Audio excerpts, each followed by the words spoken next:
Hi, we're Maren and Angela of Homeschool Unrefined. Over the past 25 years, we've been friends, teachers, homeschool parents, and podcasters together. With our master's degrees and 20 years combined homeschooling, we are here to rethink homeschooling, learning, and education with an inclusive and authentic lens. At Homeschool Unrefined, we prioritize things like giving yourself credit, building strong connections, respectful parenting, interest-led playing and learning differences, mental health, self-care, and listening to and elevating LGBTQ+ and BIPOC voices. We are here to encourage and support you, whether you're a new homeschooler, a veteran, whether you love curriculum or you're an unschooler, whether all your kids are at home or all your kids are in school or somewhere in between. Wherever you are on your journey, we're the voice in your head telling you you're doing great, and so are your kids. This is episode 197, How We Homeschool with Robyn Robertson. We are going to talk about that in just a minute, and then we're going to end, like we always do, with our LTWs, Loving This Week. Hello, Maren. Hello. How are you doing? Great to see you. Yes, and you too. We are so excited to just tell you a little bit, or remind you actually, you've probably heard this, but if you sign up for our newsletter right now, you are going to get a free gift that we have created lovingly and caringly for you. It is a top 100 inclusive book list. And you know we're passionate about reading with and to our kids, and we love books and we love finding inclusive books. And this book has been tailored from our years of experience reading, and we just really wanted to share this with you. So join our newsletter today and you are going to get that for free. Yes, and we have all different age groups. We have audiobooks, we have graphic novels, so should be something for everyone. Taking online classes is one way to take the burden off you and outsource something your child wants to learn. That's why we love OutSchool. We know that kids who love to learn don't just prepare for the future, they create it. That's why OutSchool has reimagined online learning to empower kids and teens to expand their creativity, wonder, and knowledge. Empathetic, passionate teachers encourage learners ages 3 to 18 to explore their interests, connect with diverse peers from around the world, and take an active role in leading their learning. OutSchool has created a world filled with endless possibilities for every schooling journey. Explore over 140,000 fun and flexible live online classes to find the right fit for your family, and join us as we set learning free. Sign up today at outschooler.me/homeschoolunrefined and get up to $20 off your first class when you enroll with the code UNREFINED. We know that teaching, writing, and reading can be a struggle. Night Zookeeper is here to help. Is your child a reluctant writer? Do they struggle with reading? If your answer to either of these questions is yes, then Night Zookeeper may be just what you've been looking for. Night Zookeeper is an online learning program for children ages 6 to 12 years old that uses a gamified and creative approach to help keep kids engaged and focused on developing awesome reading and writing skills, all while having fun at the same time. Some of the features we love include the educational games, the personalized feedback on writing from real tutors, and the super safe community pages where children can work with each other and learn together. If Night Zookeeper sounds like the perfect learning program for your child, you can try it for free by clicking on the link in the show notes. When you register, you'll get a 7-day risk-free trial, as well as a huge 50% off an annual subscription. That's a great deal if you ask me. We know that finding a curriculum that fits your unique needs can be a challenge. Have you tried Blossom and Root yet? Blossom and Root is a nature-focused secular homeschool curriculum.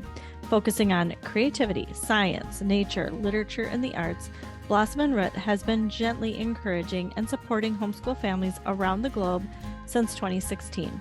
Blossom and Root currently offers curricula for pre-K through 5th grade, with new levels being added in the future. Additionally, a 3-volume inclusive U.S. history curriculum told from a variety of viewpoints is currently in development. As of August 2022, Volume 1 is available for purchase and Volume 2 is available on pre-sale. All profits from this history curriculum, A River of Voices, will be used to support storytellers and artists from historically excluded communities. You can find examples, samples, scope and sequences, and information about each of their levels online at blossomandroot.com. You can also find them on Instagram at Blossom and Root. Blossom and Root has created a special discount for our listeners. Use the code HSUnrefined15 at checkout for 15% off your purchase. All right. We would like to introduce you to Robyn Robertson. Robyn Robertson is an unschooling mom to 2 kids, podcast host, business owner, and public school board trustee. Robyn, her husband, and their 2 kids started their world schooling journey in 2012. Her experiences traveling while home educating had Robyn questioning her past beliefs around parenting, how we learn, and the education system. Today, Robyn advocates politically for home education and self-directed learning. She combines that experience, knowledge, and curiosity in her mentoring, working with families to help them envision and create their own unique learning paths. Please enjoy our conversation with Robyn. Well, hello, Robyn. Welcome to Homeschool Unrefined. Hi, Angela. Thank you for having me. I'm excited to be on your podcast. I'm a listener, so. Oh, you are? Okay, that's great. I'm so glad to have you. And I know you have your own podcast too, and we've just never connected until now. I know some of our listeners listen, and so I'm just really glad to be able to connect now. Me too. Thank you for having me. So for people who don't know you or who maybe don't listen to your podcast, can you tell us a little bit about yourself and your family and your work and things like that? Yeah, absolutely. So my name is Robyn Robertson, and I'm the creator and host of the podcast, Honey, I'm Homeschooling the Kids. I'm an unschooling parent to 2 kids who are now teenagers.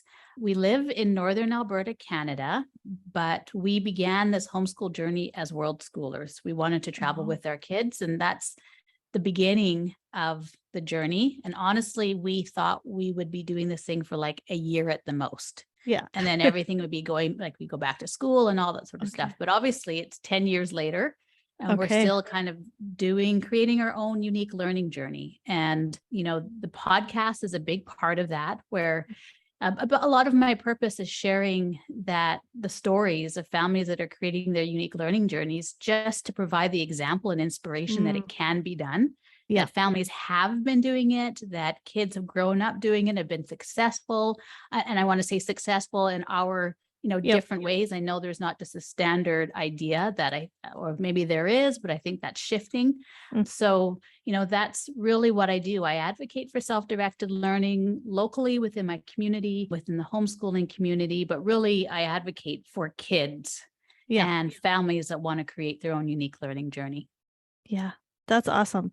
So I'm really interested in that because did you go on a big trip for that first year? We were traveling around. We moved to Jamaica. Oh, okay. For a little over half a year. My dad is from Jamaica. So we actually moved back in with that side of the family and lived there. Okay. And then we ended up going to South Korea for a year, a little over a year. Okay. Yeah. And at that point you thought, we'll do this for a little while, and then when we come back, our kids will go into school. That was your plan originally? Yeah, that was the original. I took 6 months leave of absence from my job. Okay. Told everyone I would be back in 6 months. Okay. And we thought we would, go traveling. We go to Jamaica first, and then we would decide what we would want to do. Yeah, and we thought we'd come back. My kids would go back to school. We'd go back to our house, and we'd be happy with a little bit of a change in our rhythm at that time. We needed to make a change, actually. But we found out our change needed to be bigger than what we planned it to be. So. Or in the other direction, Yes, Yeah. So what about that year or year and a half made you change your mind and decide to keep going? Keep homeschooling? Yeah, keep homeschooling. It was my kids. Really. My husband and I had traveled a lot before, and when we began our family, we knew it was something we wanted to eventually continue doing. So my dad's from Jamaica, my mom's from Canada. I've lived all over the world, from like my my parents, because of my dad's work, because my parents traveled. And then as I became an adult, a young adult, I started traveling on my own for school and then just experience. And so it was very much having a multicultural viewpoint of the world was very much a normal thing for me because of my family history, but just to begin with that. So my viewpoint was always a little bit different. And it was really important to me that my kids also have a perspective, especially because we have a very diverse family. And my husband was the same as well, in the way that he had loved our travel experiences. He wanted to travel himself, so he did as well. And then we just felt it was something that we wanted our family to do. And then when we decided to travel, we were at a point in our life where we knew our family needed a change. We were doing the work, we're busy working. Yeah. My husband was building a business.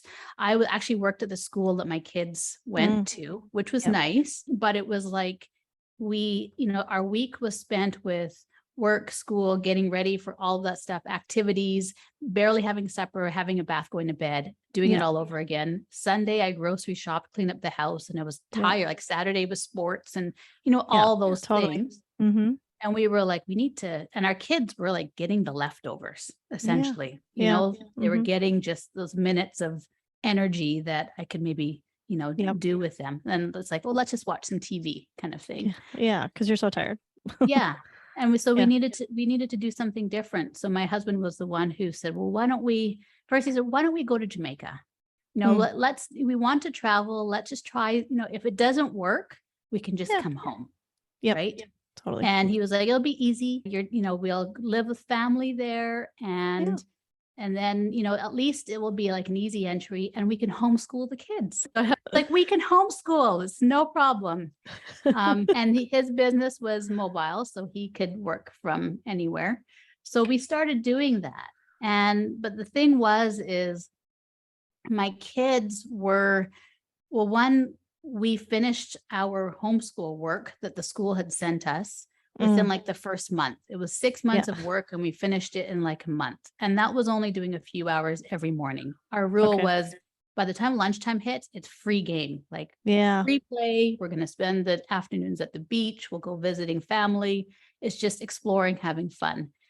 And what happened is my kids, even when the work was done, my kids in their playtime, in their free time, and then the time after the quote unquote schoolwork was done, they were even more engaged. They were asking so many questions about the world around them and wanting to find out more, that it was one of those times where I was in that experience and began to understand that idea that learning is separate from school. School and learning are not always equal, that it doesn't have to look like a textbook and classroom, that actually you can be absolutely engaged and internally motivated and love learning at any time of the day, especially when you're engaged in play, free, something that you're loving to do, and joy. The more our life looked like that, it was like the more my kids seemed to be learning. So everything that I understood before seemed to really contradict almost. And so that's kind of the beginning of how we started or to continued homeschooling. And then by the time we got back to Canada, not where we were living, but actually here where we are now, my kids said to me one day, they were like, we don't want to go back to school. Interesting. We want to keep homeschooling. And I had wanted to, but I also didn't want to put it on them. Like, we're going to keep homeschooling. You can't go back to school. We'd always had that conversation. It would always be open. And so once they said, no, we have no desire to go back to school. We want to keep homeschooling. We were like, okay, we'll keep doing it as long as it works for us. And as long as you want to do that. And so your experience of them being more authentically involved in their learning when you were doing self-directed things and when you were homeschooling, when you were traveling, is what led you to do it. It's like you had confidence because you saw with your own eyes and your own experience that this was really good and that they were learning a lot. Yeah, that's exactly it. Yeah. So, and you had a background in schools, and so you definitely, and you're a product of the school system, I'm sure too, right? Yeah. So was it hard for you to let go of some of those more traditional school type things, like, we actually do though need to be doing some sitting down and writing, or we actually do need to be doing some homework, or I don't know, what were there things that you had a hard time letting go of? Oh, yeah, of course. Yeah, okay. I think all of us do, right? And my husband as well, too, right? Yeah. There were times where I was, maybe like, no, we don't have anything planned for today. And my husband would be like, don't you think the kids should do some writing? Yeah. Like, don't you think like after they're watching Magic School Bus, they should maybe do a summary on what they, they learned, kind of, Totally. that kind of thing. And yeah, I absolutely did. I think that's pretty normal for every homeschooling parent. You want to get in some reading and math lessons as much as you can, just sneak it in here and there. Yeah. Yeah. But also where we are from in Canada, it's fairly highly regulated. Canada itself is very government regulated. The province that we live in, the way we were registered, we actually had to follow our provincial curriculum. So there were still checks and balances at the end of the year throughout we had to follow. But there is an option where you can opt out. And I didn't do that because I didn't think it was okay. I wanted to have that security. But by the time my son was in third grade, he was probably about 9. It was kind of like near the end of the school year, and I wanted to go through all of the curriculum checks, like, let's make sure we covered this and this and this. And that year, third grade, where we live, there is a area of social studies that is like broadening your worldview. And so they have specific countries you have to study in order to get an idea of the world, kind of thing, right? Yeah. The general idea is that we are citizens of the world and we have similarities and differences from people all around us. Yep. And so they give you the countries to study. And we hadn't studied those countries. And when I brought them to my son, he was like, I don't want to study those countries. and he asked me, he was like, why do I have to study these? And I told him, because the curriculum says you have to. Yeah. And he just kind of looked at me like, that makes no sense whatsoever. Like, so basically he just said, so this says I have to do it. So that's why I have to do it. Even though I've been studying, I've been learning about Borneo and Tahiti because I want to learn about those places because of, there's things that I relate to and those that I'm interested in. So I've been learning about those places for the last 6 months. But doesn't that count? Yeah. And I was like, this is a good argument he brought.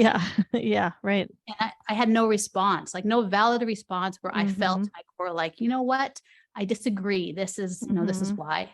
Yeah. So that was the last year. And after that, we opted out of following any curriculum. Oh, okay. The provincial curriculum. We checked off the box where we said, we no longer will be following this. And then I think that was the full step of, we're just on our own. Right. And so do you have a label for your type of homeschooling right now? Like, what kind of homeschooler would you say that you are now? We're unschoolers. You're unschoolers. Okay. Yeah.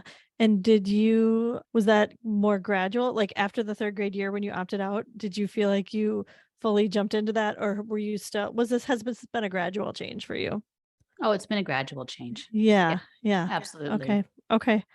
And so I would say that to maybe a lot of our listeners, that might sound unique just because I know you have teens now. Your kids are now teens.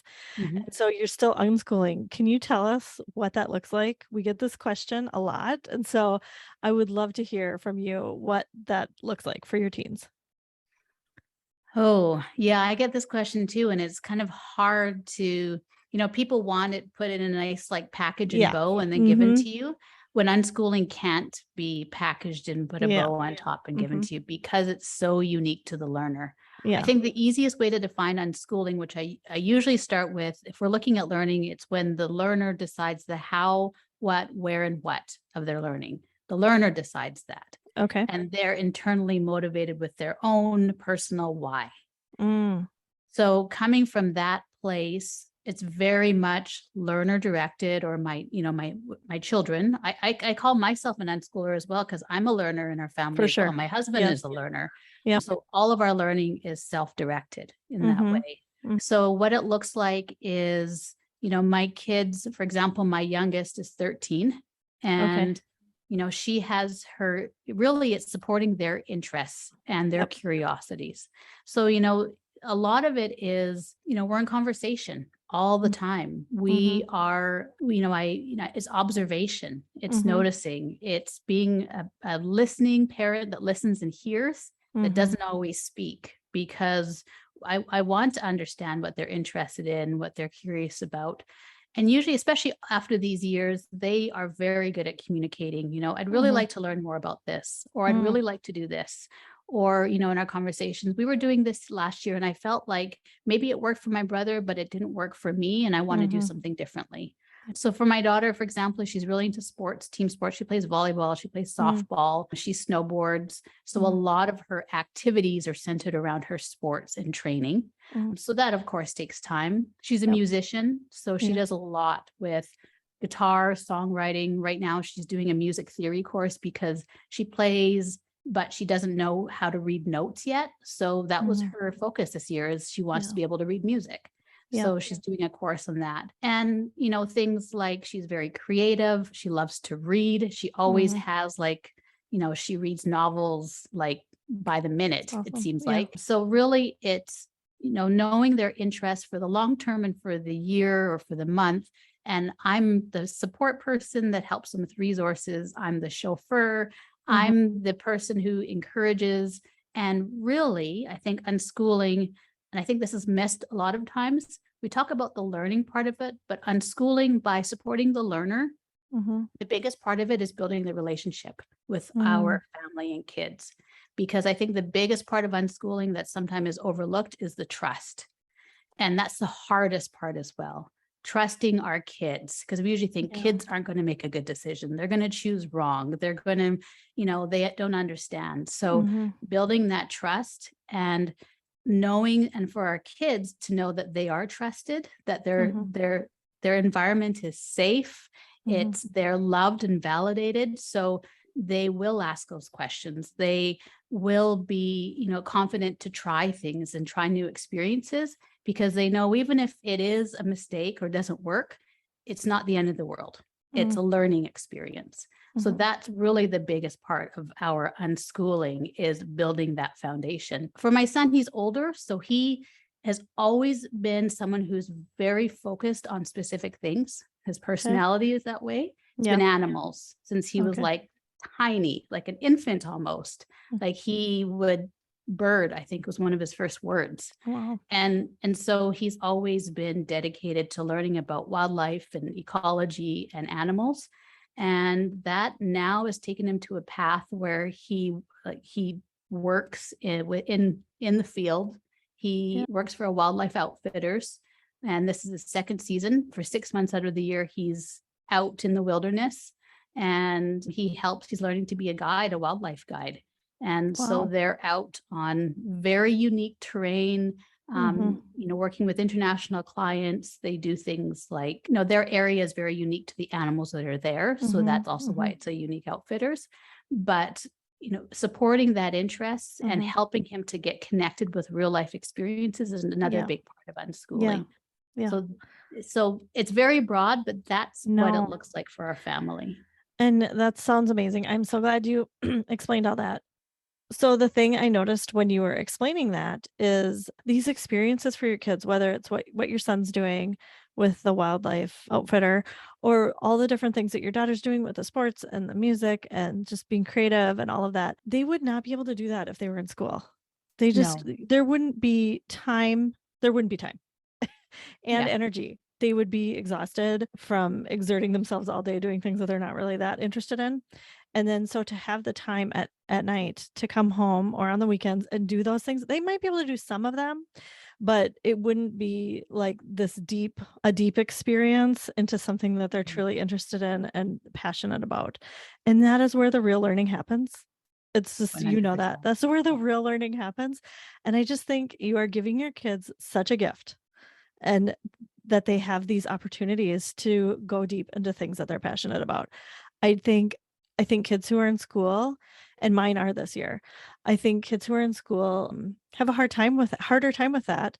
They become like kind of general, like they know a little bit about a lot of things, Mhm. and they have a hard time pinning down, like, what am I really interested in? Because they're not spending time doing their interests as much, right? Yeah. And so sometimes then they're like, well, I want to go to college, but I don't know what I want to do. I mean, that was me. So I relate to that. Like, it would have been great as a teen when you have all that energy and all that excitement and like you're ready for some intensity in Yeah. something, to be able to do that, to be able to like gear it towards the thing you're into. And your son, he's known for a long time that he's interested in animals, but some kids wouldn't know that. And so this would be a good time to like explore and try. Like maybe they try one job and they realize, well, that was a good experience, but I'm not really into that. I'm gonna try this other thing, and you have the time and energy and freedom to do those things. I just think that is a real gift. Yeah. And I think it sounds dreamy as a teen, like really dreamy. So, is there anything that is challenging about it for you or your kids that you wish could be different or were a challenge? Let me see. I think probably, it's interesting. I think it is a challenge, but it isn't a challenge, partly because where we live Okay. is fairly remote. So, my kids are very social. They have a lot of friends. Actually, Mhm. my daughter, because of sports, most of her friends go to school. Actually, Okay. now the majority of her friends. So sometimes I think it would be nice just to be physically closer to more unschoolers, more self-directed learners who just get or understand our lifestyle a little bit more. For example, like my daughter will say, I don't understand why my friends who go to school don't like to read. Because she Yeah. would love to have like a discussion on books, Yeah, right. on the books that she reads. But usually they tell her, I hate reading. Like, we have to read this book that my teacher made us read. Right. Mhm. So I know sometimes they say they miss the conversations with maybe kids around their age group that they'd Yeah. like to have, that they can have with adults, which is fantastic. Yeah. But sometimes those things they miss. But saying that as well, I know some of their closest friends are different ages. Like they both have, their closest friends are a lot older than them. And I think that just is what happens with the circumstances of their life and living as well. But, I think also that's our remoteness is just where we are. And there's not a lot of people just There's where not. we are. Okay. Yeah. So when she's doing sports and stuff, that's at like the nearest town that you're close to. Yeah, we do a lot of driving, and especially if she's doing club, or she actually plays for a school team right now. Okay. Which is fantastic. So homeschoolers they can try out for school teams. So right now she's playing volleyball with our local junior high school team. And then once that season is done, she starts club. But it's just, and I think most parents who do things like club volleyball or basketball or anything like that, there's a lot of travel anyways. They're driving. Yeah. Whether you're in a homeschool or school or there's just a lot of driving. Yeah. So so are you finding community then with people, not with a lot of other homeschoolers, but with more just like people in your community who maybe do other activities that your kids are in? Yeah, we do. Still we have a very strong homeschooling community. We're just very spread out. We do. Okay. Yeah. That's great. It's absolutely grown over the last few years, but a lot of people are an hour and a half away. Oh, We're okay. just kind of that radius, but especially now everyone is trying to gather as much as possible and meet and connect. So there are some some of my closest friends locally are other unschooling or homeschooling moms. So we That's so absolutely great. have that, which is good. But we just do our best to make it work and to come together, and things like online, with my podcast, I have a really large community and have fantastic friends who, I've actually never met in person yet, but we talk almost every day, or we talk regularly online as well. And hopefully soon in the near future, I'll be able to see them face to face. Yeah. Sometimes something that we try and tell our listeners is, you don't always have to find community with other homeschoolers who live in your town, and that it's okay to, be friends with your neighbors or people who are doing the same activities as your kids or in other ways. And then also those online friendships those are real. Those are real and valuable, and not just for the adults, but kids too, I don't know if your kids have online friends, mine do. And those are really valuable friendships as well. And I just think it's an advantage to living in the time that we live in, that we can like connect with people who might be a lot like us, but who live far away, because there might not be that many people who are a lot like us who are really in proximity to us, right? Yes, Angela, that's absolutely true. That's right. Yeah. So do you have like a I'm asking this, but I'm kind of you giggle before you ask. Giggling before I'm asking. Me? Do you have a typical day or week? And if you do, what does that look like for you? No, not really. Not really. Okay. Okay. No, we do. So, I mean, I think it changes with the season.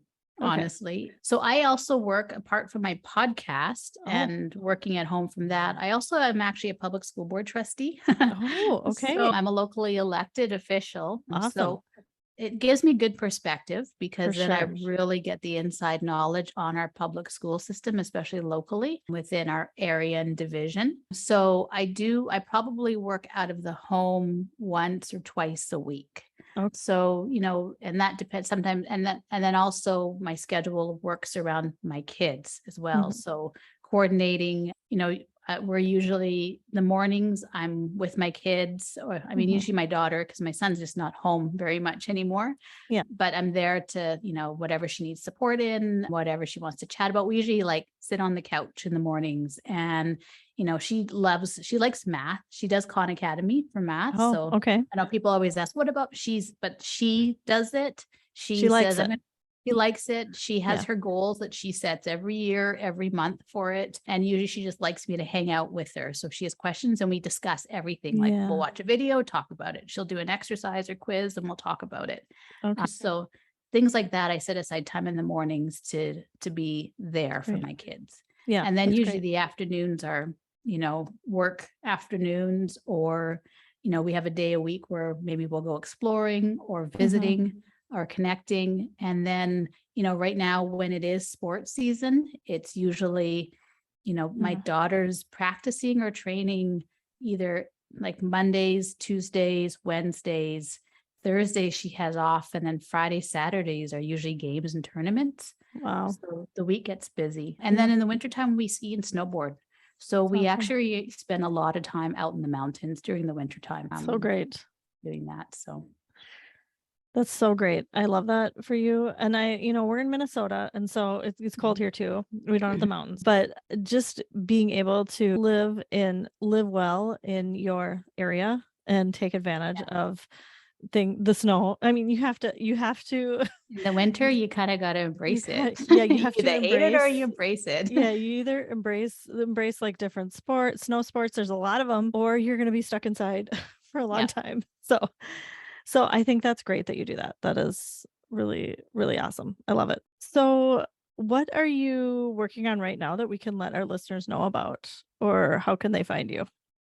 Well, definitely go to any podcast player and look for Honey, I'm Homeschooling the Kids. You can find me there. My website as well. Yeah. I usually have events or something special going on through the year. So right now, as we speak, it's October. My masterclass, I do a very intimate small group masterclass twice a year. And right now, fall, this is my time where we're just beginning that. So that's always awesome. I started it last year. It's been fantastic for everyone, including me. I think everything is a learning process for me. I'm always a student whenever I approach anything. So I'll be running another one in the new year in spring. So you can contact me to get on the wait list if you're interested in something like that. A good friend of mine, Kelly Edwards from the 90-Minute School Day, we do a homeschool summit every year. So we do it every spring. We actually host it through the app Clubhouse. I have a club on that app, Honey, I'm Homeschooling Club. So through that app, we host a homeschooling summit where we have keynote speakers.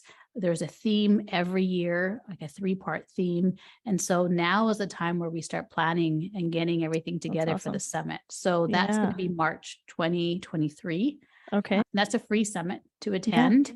And we have giveaways and prizes, and it's actually a great summit. Yeah. So that's, my Clubhouse runs, we have discussions 3 times a week for homeschoolers and unschoolers. And that's something that's open for anyone to join and be part of those live discussions. We do record them, and that goes on through the year. And otherwise, I do support parents one-on-one if I'm not doing my masterclass or summit. I do have some time where I set aside and I mentor parents as well one-on-one. So that's great. That's usually great. what I have going on. Building community. That's a lot. Yeah. That's a lot. Yeah. And you're with your kids. So yeah. And that's priority, honestly. Right. That's for sure. For sure. Well, it was really great having you. And I'm so glad that our listeners got to hear from you. And thank you for being here. Thank you for having me. I really appreciate it. All right. Let's move on to our LTWs. All right. Yes. Maren, what are you loving this week? Okay. I am loving something that I should have gotten years ago. Okay. Just discovered it in 2022. It is a stainless steel cleaner, appliance cleaner. Oh, okay. Yes. Yes. The brand name is Wyman. Okay. And it's a stainless steel cleaner and polish. It's just a spray. Very simple. It removes fingerprints. It removes residue, watermarks, grease, that kind of stuff. And it is something that I feel like I've been putting up with kind of for like, oh yeah. I think we got our first stainless steel appliance in like 2015 when we moved, right? Okay. So it's been 7 years of looking at fingerprints on stainless steel appliances. And so here we are. And nothing else really works. Like you can't just clean that stuff off. It just doesn't come off. You can't normally. So, okay. I feel like I have not jumped on this yet. Okay. Well, honest. I thought I was the last one. You're not the last one. But I have to tell you, Jeremy is like, he wants stainless steel appliance cleaner. And I'm like, why? Who cares? That is so funny. That's really interesting because usually if you knew Angela and I, if all of you listeners knew Angela, you might think that I would be the one who cared a lot less about this, but I really do. I clean my kitchen and I'm like, I did all that work and and you can still see like water spots when you wash it. Yeah, exactly. Or other junk. Streaks. Yeah, I may have cleaned it off, but it just looks gross. I get it. I'm like, it's just gonna get dirty again. I don't know. I know, but seriously, this makes it look brand new. Oh, I bet. It's amazing. It's so amazing. Okay. You might. And it's just like it's like the finishing touch. But you do have to still there's still gross stuff, sticky stuff. That doesn't, that's not what this is for. Oh no, this sticky is like a fingers. polish. Yeah, this is like a polish. It just shines it up. It makes it look nice. Okay, gotcha. And it's just, I don't know. It makes me feel so happy because that's awesome. I'm seriously for 7 years. It hasn't. Like a week after we got new appliances, they were gross and they stayed gross. So yeah. Till this year. I get it. I mean, that is one downside to stainless steel appliances. It is. Yeah. And it's super easy. Like it took, it takes 5 minutes to clean your appliances and then it just like brightens everything up. I love it. I should probably do that. Do you have a stainless steel sink? I do. And I haven't tried it in there but I should, that's the one area I could possibly. Do you know what I've used in there? What is the magic erasers. Yeah, I use that in my sink and it works great. In a stainless steel sink? Yes. Interesting. Yeah. Okay. It gets out a lot. It's amazing. Okay. So I don't know if this would do that too. Maybe it would. Maybe it would. Okay. Well, I'll tell Jeremy all about your new product by Wyman. Sounds good. All right. Angela, what are you living this week? Okay. So you have probably heard me talk about bookshop.org before. Bookshop.org is a place that you can order all of your books. And this is like an alternative to Amazon. And they support independent bookstores through bookshop.org. So once you purchase a book on Bookshop, before you purchase a book, you choose which independent bookstore you would like the proceeds to go to. Yes. And so a lot of independent bookstores around the country have a bookshop.org like storefront, basically. So it's like shopping online for them. Right. And like all of our affiliate links for books go to bookshop.org. Right. Because we have a shop too. And I've been using, this is just, I still use Amazon, of course, I have to, but I definitely have a love-hate relationship with Amazon because I love I mean, it's so convenient, right? But Yep. then also I don't like supporting Amazon. And so this is just one way that I can like move a set of purchases over. Like every time I need a book, I just go to Bookshop. Yep. Okay. So I've been doing that for a few years. It's been great. What I hadn't done yet and what I want to tell you all about is their audiobooks. I have still been using Audible for audiobooks, and I've been feeling kind of guilty about it a little bit because a lot of my book purchases are audiobooks. Right. But Bookshop has their own audiobook. That's awesome. Component. Yeah. It's called Libro FM. It's an app just like Audible. You can get a subscription just like Audible, except it's supporting an independent bookstore. And so I just decided to do it like a few weeks ago, and it's amazing. I love it. And right now they have a deal where if you join Libro FM right now, you get 2 free audiobooks. So that's how I did it when I joined. I got 2 free audiobooks. And I want to tell you about one of them, which I have been loving. Yes, it's called All My Rage. Ooh, I'm interested. Okay. By Sabah Tahir. Okay. This is a fiction YA book, but love it. It is really, really well done. It is about 2 Pakistani teenagers who are family friends as they're growing up in California. And there's just there's all the trigger warnings possible probably are in this book because it's really sad. So I don't know that you would like it, Maren, because it's very sad, but I'm into sad books. I'm into sad books.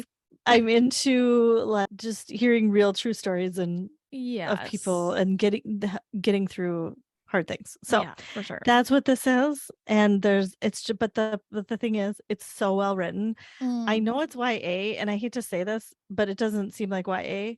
It's only YA because the characters are in high school, but it's just because a lot of YA is really well written. So this is really well written YA book. And it is beautiful on audio. You've really good on audio.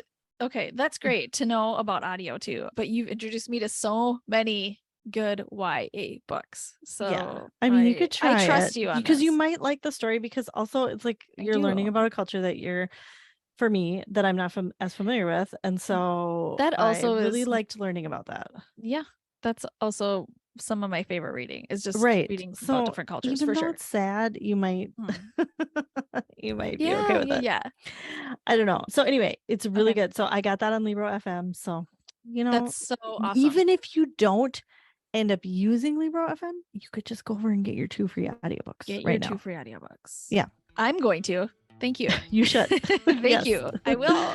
All right. We want to thank our 3 season sponsors, Blossom and Root, OutSchool, and Night Zookeeper. Be sure to check out their links in our show notes.